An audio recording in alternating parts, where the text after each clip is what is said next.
Aleluya, aleluya. Qué lindo es el Señor. Qué lindo es el Señor. Qué bueno.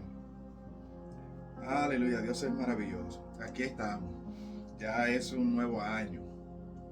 Y muy agradecido de Dios por todo lo que ha hecho, por todo lo que hace y por todo lo que hará. Engrandecemos al Señor. Feliz año 2025. Gracias a Dios por todo lo que ha hecho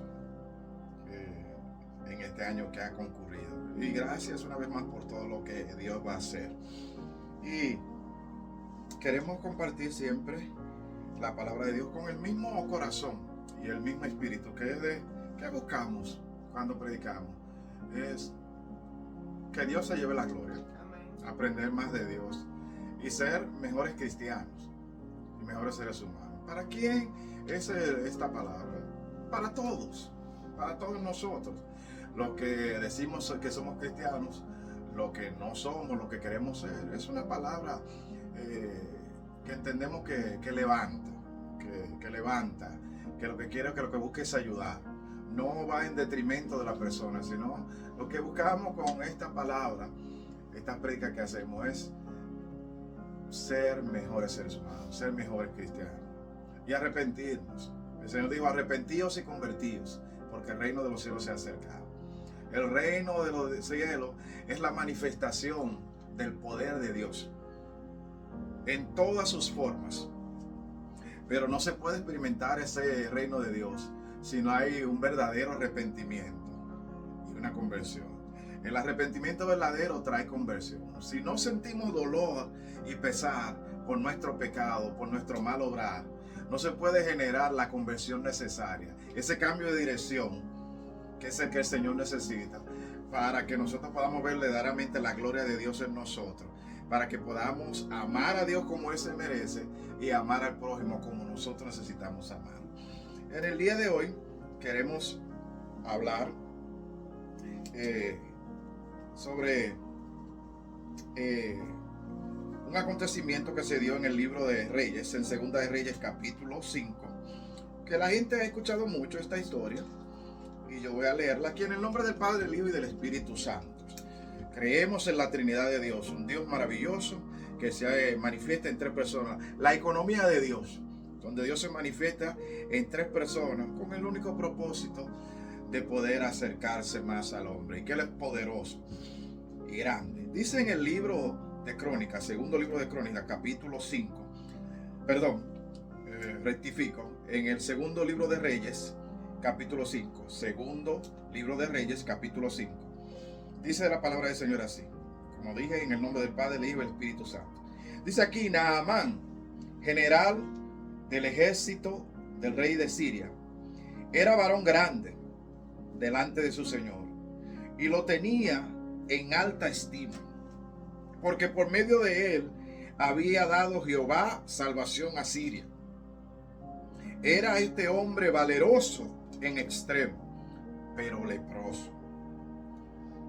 Y de Siria habían salido bandas armadas, y habían llevado cautiva de la tierra de Israel a una muchacha, la cual servía a la mujer de Naamán. Esta dijo a su señora: si rogase mi señor al profeta que está en Samaria, él lo sanaría de su lepra. Gloria al nombre del Señor. Vamos a hablar breve. Amante Dios que estás en los cielos, te damos gracias. Gracias porque estamos aquí. Estamos reunidos en el nombre de Jesús. Tú dices en tu palabra: donde hay dos o más reunidos en mi nombre, ahí yo estoy. No importa la cantidad de personas. Eso no es garantía de que tú estés. No importa que sean uno, que sean dos, que sean tres. Es que estén congregados en tu nombre. Hoy estamos congregados en tu nombre, aquí en este lugar, y a través de los medios, de las redes sociales, por medio de las cuales alguna persona puede escuchar esto, Señor. Que todo lo que hagamos, lo que digamos, Señor, sea para que tú te lleves la gloria y para bendición de todos los demás, Señor. Lo creemos, Señor, y lo abrazamos, Señor, y oramos en el nombre de Jesús. Amén. Dios es maravilloso. Yo he escuchado mucho sobre esta palabra de Naamán. Naamán, que era leproso. Y mire qué cosa. Y quiero poner un paralelo entre dos personas. Hay dos personas aquí. Está Naamán y está una joven muchacha. En otro lugar, en otras versiones, dice una niña. En otro lugar, otra versión dice una joven criada. Lo que podemos entender es que era una jovencita.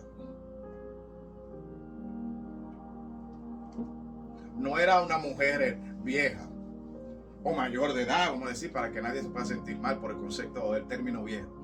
Era una niña. En nuestro país, de 18 años para abajo, es un niño. Puede ser un niño o puede ser un adolescente, pero es un niño. Aquí, para ser en Estados Unidos, adulto es de 21 años en adelante. En nuestro país, República Dominicana, y en otros países de habla hispana, puede ser también, también de 18, es ya una persona mayor de edad. Pero esta no era una persona mayor de edad. Era una jovencita, una joven muchacha. No sabemos qué edad tiene. Y eso es irrelevante, pero sí sabemos que era joven. Y miren qué cosa. ¿Cuál es la situación? Aquí dice que Naamán era general del ejército de Siria. Dice que era varón grande delante de su señor. Y su rey lo tenía en alta estima, porque por medio de él había dado Jehová salvación a Siria. Pero esto puede resultar contradictorio, porque Siria era un pueblo enemigo del pueblo de Israel. Y uno dice, ¿cómo que Jehová le había dado victoria a Siria? Un pueblo enemigo del pueblo de Dios. Lo que pasa es que cuando el pueblo de Dios, Israel en ese entonces, incurría en pecado y no buscaba el perdón de Dios, Dios levantaba una nación enemiga para castigar al pueblo. Y a veces había gente, Ciro pasó con Ciro. Ciro dice que Dios lo había levantado para destruir, para hacer muchísimas cosas. Porque Dios es poderoso, Dios actúa de manera extraña. Y hay gente que quiere ver muchas veces lo bueno de Dios, pero no quiere ver lo malo que hace Dios en un momento. Sí, lamentablemente es así. Dios es amor, pero también es fuego consumidor. Que Dios no actúa muchas veces como lo hacía en la antigüedad. Dios hace lo que Él quiere. Esa es la soberanía de Dios.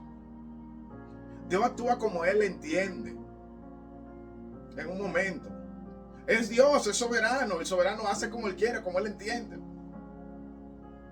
Aunque tenemos que entender que muchos de los males que enfrentamos hoy en día no son necesariamente producto de Dios, son producto de nosotros mismos, los seres humanos. Y también producto de la condición de pecado del hombre.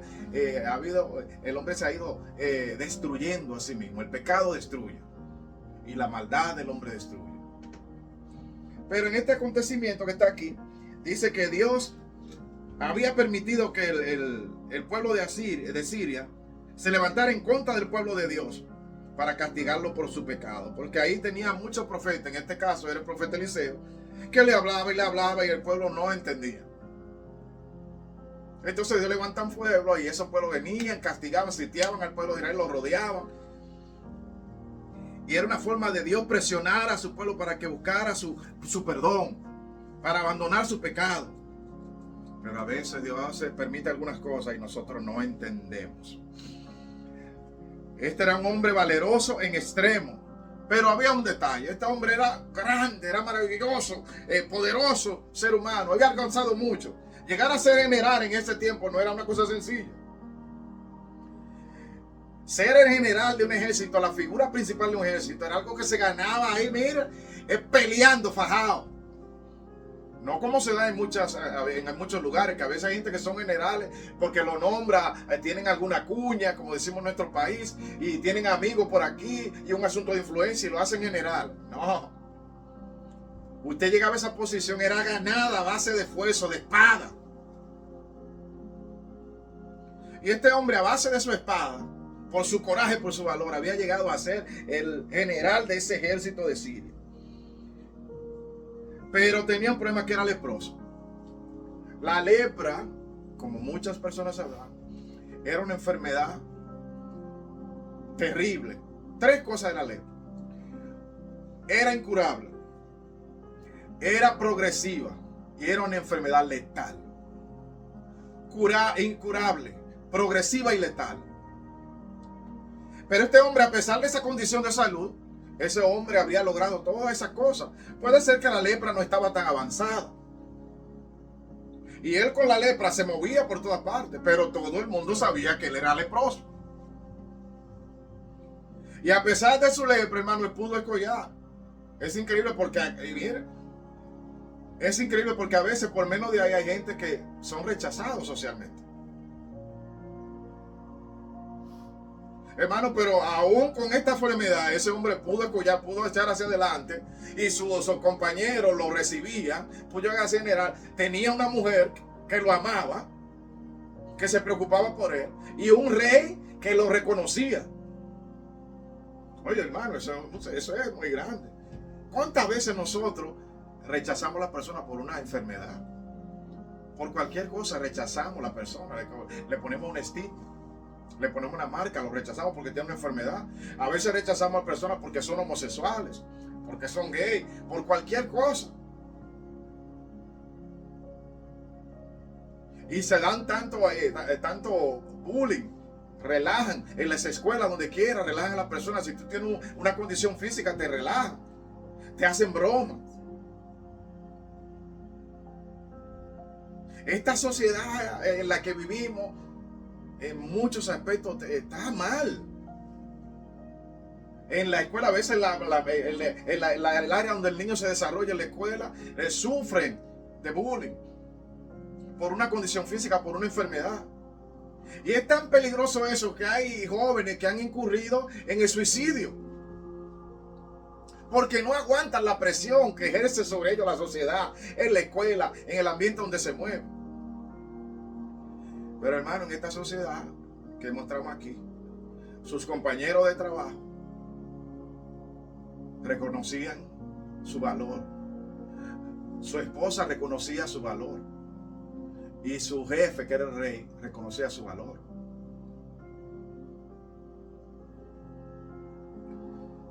Y tenía gente que se preocupaba por él. Pero él era leproso. Y esa marca a veces afecta a nuestra vida. Nosotros hay gente que tiene una situación de salud y no lo expresa. Y es difícil a veces cuando tú tienes una condición, una situación, poder echar hacia adelante. A lo mejor nadie lo sabe, la gente te aplaude y reconoce y te valora, pero a veces hay cosas que enfrentan los seres humanos, respetamos los seres humanos personalmente, que no la decimos a nadie. Pero a veces no tenemos de otra y tenemos que convivir con esa situación. Pero miren aquí, dice en el 2, y dice, y de Siria habían salido bandas armadas y habían llevado cautiva a la tierra de Israel a una muchacha, la cual servía a la mujer de Naamán. Esta dijo a su señora, a la esposa de Naamán, si rogase mi señor, o sea, a Naamán, al profeta que está en Samaria, él lo sanaría de su lepra. ¿Quién era el profeta que estaba en Samaria? Eliseo. Miren qué cosa, tenemos un hombre poderoso, general, triunfador, valeroso, pero por otro lado tenemos una jovencita que tiene 3 condiciones: extranjera, una jovencita, y número 3, era esclava ella. La habían tomado de su tierra y la habían tomado como esclava. Qué cosa que tú estás muy tranquilo un día, tú te levantas en la mañana y tú vas a tu rutina normal. Y tú tienes tu madre, tienes tu padre y tienes tu vida normal. A lo mejor va al río a buscar agua en ese entonces. Pero de repente se oye un estruendo. Y cuando tú oyes bien, es un estruendo de caballo, todo el mundo sabe lo que significa. Hay una guerra, viene un ejército a atacarnos. ¿Y qué pasó? Cuando llegaba un ejército, mataba principalmente a los hombres, a los adultos. Y solamente tomaban las cosas que ellos entendían que podían utilizar. Las riquezas, las comidas. A los jovencitos lo tomaban en la mayoría como esclavos y se lo llevaban. Ese día la vida de esa niña cambió. y fue tomada como esclava. Y se la llevaron a un lugar y ella, su vida había cambiado para siempre. Ya no iba a ver más a su familia. Si tenía padre no lo iba a ver más, si tenía hermano no lo iba a ver más. En un día, en un instante, su vida cambió para siempre. Y no de manera positiva. Su circunstancia cambió. Eso es razón suficiente para estar amargado. Eso es razón suficiente para estar triste. Para decir mi vida no tiene sentido. Eso es suficiente razón para decir, oye, a lo mejor ¿qué hago? Yo vivo.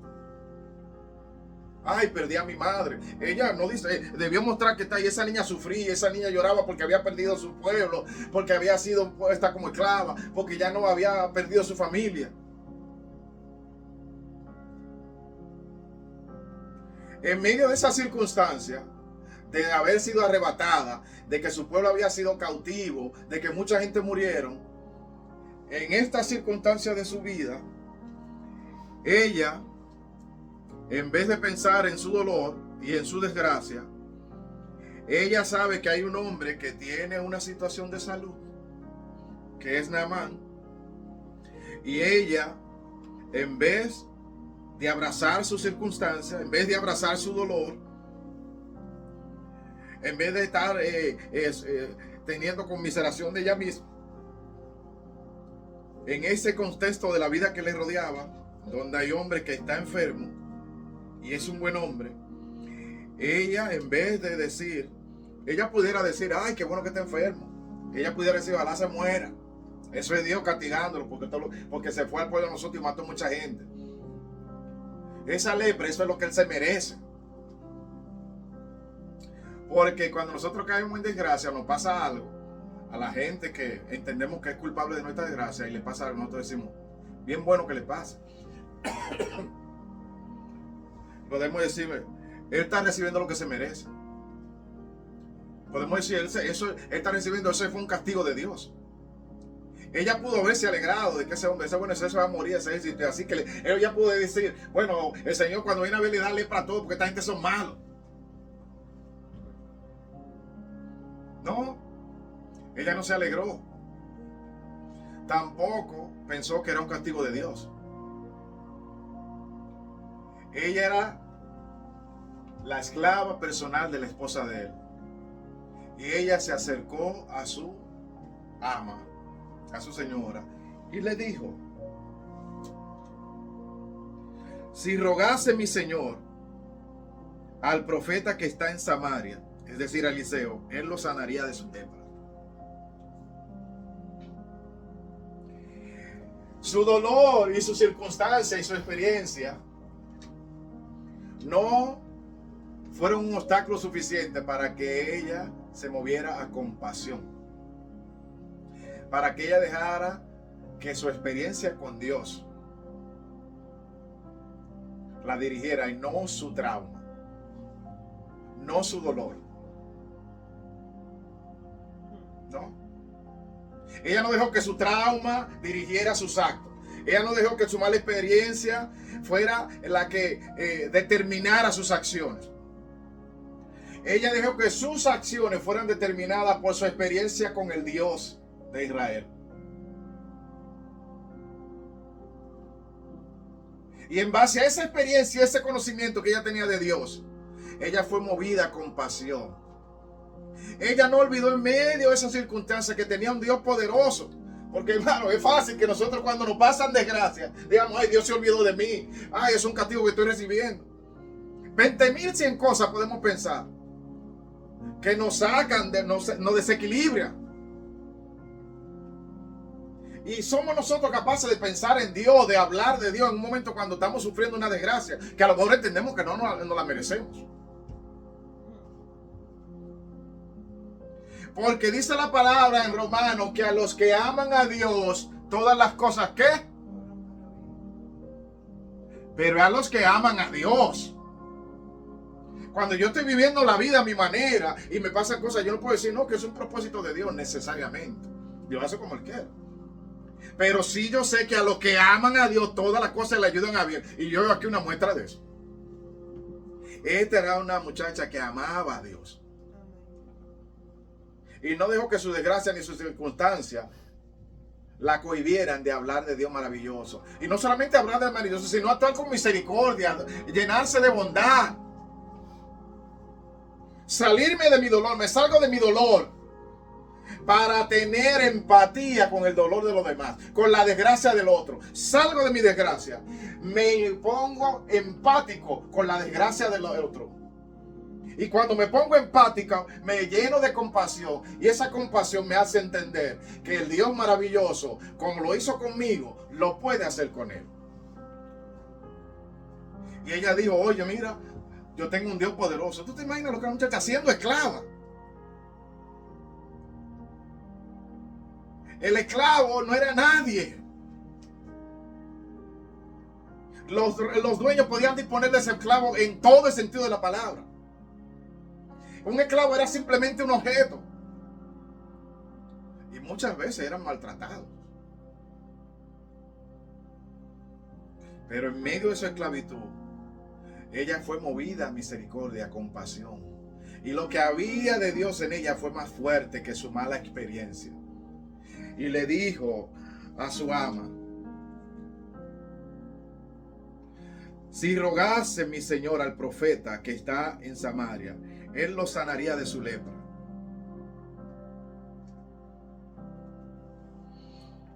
¿Y qué pasó? Le dijeron a Naamán lo que había dicho la sierva, la jovencita. Él habló con el rey. Y ustedes muchos conocen la historia. Naamán fue donde Eliseo y ya conocen la historia de lo que tuvo que ir al Jordán. Pero yo no voy a hablar de eso. Yo quiero enfocarme en esta joven. Naamán es otro tema. Pero quiero enfocarme en esta joven, porque ¿qué estamos haciendo tú y yo? ¿Qué hacemos tú y yo cuando nos vemos en momentos de desgracia?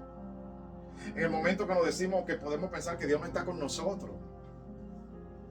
Que a lo mejor no tengo para pagar la casa. Me botaron del trabajo. La situación con mi familia no está bien. La situación con mis hijos no está bien. La situación con mi mamá no está bien. Me ha caído los palitos, como decimos en Santo Domingo. Todo me está saliendo mal. Mi circunstancia no es la mejor. Estoy enfermo. Perdí un familiar. No sé lo que está pasando en tu vida. Qué desgracia. ¿Cuál es tu circunstancia hoy? Pero en medio de tu circunstancia, tú puedes ser de bendición para alguien que está cerca de ti. Conozco el caso de gente que ha estado enfermo y en medio de su enfermedad en un hospital le han predicado a otro enfermo. Le han traído una palabra de esperanza a alguien que está muriendo. ¿Qué estamos haciendo nosotros en el momento de dificultad, en el momento de contrariedad, donde nuestra circunstancia no es la más favorable? Tienes que saber que Dios está permitiendo que esté en esa circunstancia porque Él quiere glorificarte. Y tu circunstancia presente no determina tu posición en Dios. Tu circunstancia presente no determina tu posición en Dios. ¿Y cuál es tu posición de Dios? Dios ha sido bueno. Y Dios sigue siendo bueno cuando nos pasan cosas malas y cuando nos pasan cosas buenas.